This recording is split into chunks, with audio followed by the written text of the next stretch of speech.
सीधा शुरू करते हैं। आज के इस एक्सप्लेनर में हम एक ऐसे डिजिटल फिनोमेनन की बात करने वाले हैं जो शुरू तो इंटरनेट पर एक हल्के फुल्के मजाक के तौर पर हुआ था, लेकिन देखते ही देखते इसने बेरोजगार युवाओं के एक बहुत बड़े और सीरियस आंदोलन का रूप ले लिया। हम बात कर रहे हैं कॉकरोच जनता पार्टी की।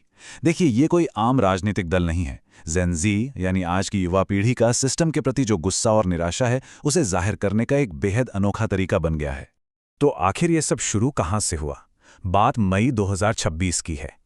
भारत के मुख्य न्यायाधीश ने कोर्ट में कुछ बेरोजगार युवा कार्यकर्ताओं का जिक्र करते हुए कॉकरोच शब्द का इस्तेमाल कर दिया।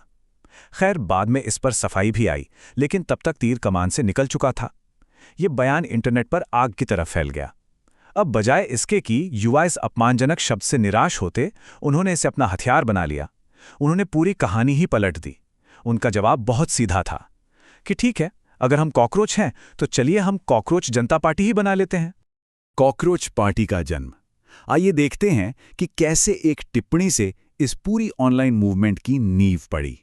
अगर हम मई 2026 की घटनाओं पर नजर डालें तो चीजें बहुत तेजी से आगे बढ़ीं। मई की शुरुआत में वो कॉकरोच वाली टिप्पणी आती है और देखते ही देखते 16 मई को एक ऑफिशियल प्लेटफॉर्म लॉन्च हो जाता है। इसके पीछे दिमाग किसका था? अभिजीत दिपके का। अभिजीत 30 साल के हैं, बॉस्टन यूनिवर्सिटी में पब्लिक रिलेशंस के स्टूडेंट हैं और इससे पहले वो आम आदमी पार्टी के कम्युनिकेशन स्ट्रैटेजिस्ट भी रह चुके हैं। उन्होंने युवाओं के इस भारी गुस्से को सही दिशा देने के लिए इस व्यंग्यात्मक यानी सैटारिकल मंच को तैयार किया। एक व्यंग्यात्मक आंदोलन की संरचना। चलिए इस पार्टी के मजेदार लेकिन गहरे पहलुओं को समझते हैं। इस पूरी पार्टी का ढांचा ही अपने आप में एक बड़ा तंज है। इनका मोटो है आलसी और बेरोजगारों की आवाज। अब आप सोचेंगे कि इसमें शामिल होने की योग्यता क्या है? तो योग्यता यह है कि आपको बेरोजगार होना चाहिए और क्रॉनिकली ऑनलाइन यानी दिन भर इंटरनेट पर चिपके रहने वाला होना चाहिए। इनका हेडक्वार्टर कोई बड़ी सी बिल्डिंग नहीं है, बल्कि जहां भी वाईफाई काम करे वहीं इनका मुख्यालय है। पार्टी का रंग प्लम चीज तय किया गया है, जो सुनने में ही कितना बेतुका लगता है ना। और इनका चुनाव चिन्ह है एक मोबाइल फोन की स्क्रीन पर बना कॉकरोच का आउटलाइन। मतलब ये आज के इंटरनेट कल्चर और युवाओं की हताशा का एकदम परफेक्ट कॉम्बिनेशन है। लेकिन यहाँ एक बहुत बड़ा कंट्रास्ट है। ऊपरी तौर पर देखने से ये सिर्फ मीम्स और जोक से भरी एक पैरोडी पार्टी लगती है, लेकिन अगर हम इसके अंदर झांक कर देखें तो इसके पीछे की सामाजिक और आर्थिक सच्चाइयां बेहद गंभीर हैं। ये कोई आम इंटरनेट ट्रोलिंग नहीं है, बल्कि उस गहरी परेशानी का प्रकटीकरण है जिसे लंबे समय से अनसुना किया जा रहा था। गंभीर और मूल घोषणा पत्र, क्योंकि इस मजाक के पीछे की मांगें बिल्कुल असली हैं। इस पूरे गुस्से को गहराई से समझने के लिए जरा इस आंकड़े पर गौर कीजिए। 45%। कई रिपोर्ट्स बताती हैं कि युवाओं में बेरोजगारी की दर लगभग 45% तक पहुंच चुकी है और असल में यही वो ईंधन है जो इस पूरी डिजिटल हताशा को आग दे रहा है। ये आंकड़ा साफ कर देता है कि आखिर क्यों इतने सारे युवा महज एक कॉकरोच के प्रतीक के पीछे इतनी भारी संख्या में लामबंद हो गए हैं। अगर आप इनकी ऑफिशियल वेबसाइट cockroachjntaparty.org पर जाकर इनका मैनिफेस्टो देखेंगे तो उसमें शामिल मुद्दे एकदम सटीक और गंभीर हैं। सबसे पहला फोकस तो जाहिर है बेरोजगारी खत्म करने पर है। उसके बाद जो लगातार पेपर लीक होते हैं और परीक्षा में जो घोटाले सामने आते हैं, उन पर सख्त रोक लगाने की मांग है। इसके अलावा ये न्यायपालिका और राजनेताओं की जवाबदेही तय करना चाहते हैं। उदाहरण के लिए रिटायरमेंट के बाद चीफ जस्टिस को राज्यसभा सीट दिए जाने पर बैन लगाने की मांग। साथ ही भ्रष्टाचार रोकने, दल बदल विरोधी कानूनों को और मजबूत करने और महिला आरक्षण जैसे बेहद गंभीर मुद्दे इस पूरी व्यंग्यात्मक शेल के भीतर मजबूती से रखे गए हैं। पूरे भारत में वायरल होना। अब देखते हैं कि ये सिर्फ एक छोटे से ऑनलाइन ग्रुप तक सीमित कैसे नहीं रहा। इस पार्टी की ग्रोथ को विस्फोटक कहना गलत नहीं होगा। लॉन्च होने के कुछ ही दिनों के भीतर इस पार्टी ने इंस्टाग्राम पर 15 से 18 मिलियन से ज्यादा फॉलोअर्स का आंकड़ा पार कर लिया।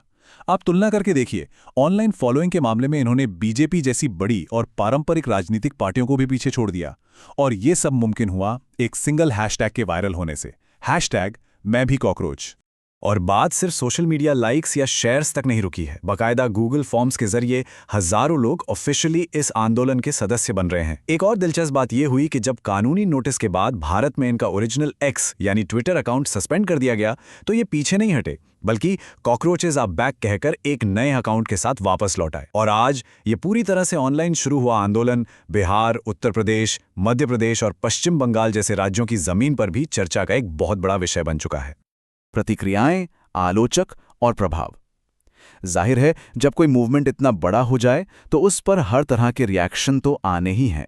अब इस पूरे फिनोमिनन पर आ रहे रिएक्शंस को अगर हम देखें तो राय बिल्कुल बंटी हुई है। एक तरफ ध्रुव राठी, शशि थरूर और महुआ मोइत्रा जैसी चर्चित हस्तियों ने इस मूवमेंट का संज्ञान लिया है और युवाओं के इन असली मुद्दों को उठाने के तरीके का समर्थन किया है। लेकिन वहीं दूसरी तरफ इसके आलोचकों का भी एक बड़ा वर्ग है। उनका दावा है कि ये जो करोड़ों फॉलोअर्स दिख रहे हैं वो असल में खरीदे हुए बॉट्स हैं। कुछ लोग इसे विदेशी साजिश या बाहरी हस्तक्षेप से जोड़कर देख रहे हैं, तो कुछ का यह भी मानना है क्योंकि इसके संस्थापक पहले आम आदमी पार्टी से जुड़े थे, तो हो न हो इसके पीछे आम आदमी पार्टी का ही कोई हिडन पॉलिटिकल एजेंडा है। इन सब के बीच जो सबसे ज्यादा ध्यान खींचने वाली बात है वो है इसका global coverage. BBC, the guardian, Reuters और अल जजीरा जैसे दुनिया के सबसे बड़े मीडिया हाउसेस ने इसे प्रमुखता से कवर किया है। इसका सीधा सा मतलब ये है कि अब पूरी दुनिया इस आंदोलन को भारतीय युवाओं के मौजूदा मूड और उनके अंदर पनप रहे भारी असंतोष के एक बेहद शक्तिशाली प्रतीक के रूप में देख रही है। तो ये सब हमें एक बहुत ही अहम और बड़े सवाल पर लाकर खड़ा कर देता है। क्या ये कॉकरोच जनता पार्टी महज इंटरनेट का एक बुलबुला है जो कुछ दिन में फूट जाएगा, या फिर ये इस बात का एक स्थायी संकेत है कि भविष्य में जब भी युवाओं को अपनी हताशा जाहिर करनी होगी तो वो इसी तरह के ह्यूमर, व्यंग्य और डिजिटल विरोध का रास्ता अपनाएंगे जो हमारी राजनीति को हमेशा के लिए बदल के रख देगा? ये एक ऐसा सवाल है जो हम सबको सोचने पर मजबूर करता है। इसी विचार के साथ हम आज का ये एक्सप्लेनर यहीं खत्म करते हैं।